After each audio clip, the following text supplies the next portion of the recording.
د پاکستان د کورنیو چارو وزیر له طالبانو غوښتي چې د پاکستان ضد ترهګرو ډلو ته د فعالیت اجازه ورنه کړي.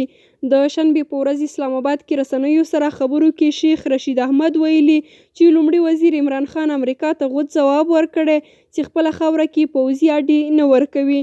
شیخ رشید ادعا کړې چې ګواکې د پاکستاني طالبانو په ګډون ځینې ډلې د پاکستان ضد فعالیتونه ترسره کوي او طالبان باید مخه ونیسي.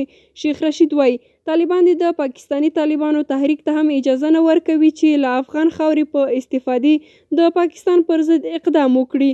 افغان چارواکي پرله پسې وایي چې پاکستان طالبان په خپل موټي کې نیولي او افغانستان کې د خپلو ګټو لپاره کاروي.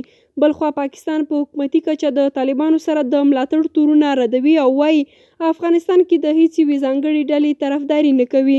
خو په دې وروستیو کې چې امریکا افغانستان څخه د خپلو ځواکونو د ویستلو اعلان کړی نو د بیلابیلو لارو څخه پاکستان نه د طالبانو په ملاتړ د غږونو پورته کېدو بهیر زیات چټک شوی دی.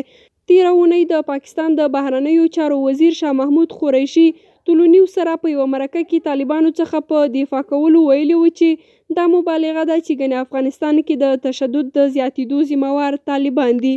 هیره دې نه وي چې 2 ورځې وړاندې د پاکستان لومړي وزیر عمران خان په خپله یوه مرکه کې ویلي و چې د کله نه امریکا افغانستان څخه د وتلو اعلان کړی نو په طالبانو د پاکستان کنټرول ختم شوی دی.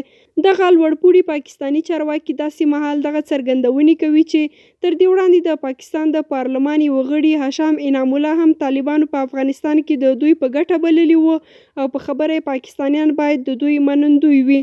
افغان حکومت بیا تل ټینګار کوي چې پاکستان له طالبانو سره ژورې اړیکې لري او ملاتړ یې کوي، خو طالبانو بیا پر دې مسله تر اوسه غبرګون نه دی ښودلی.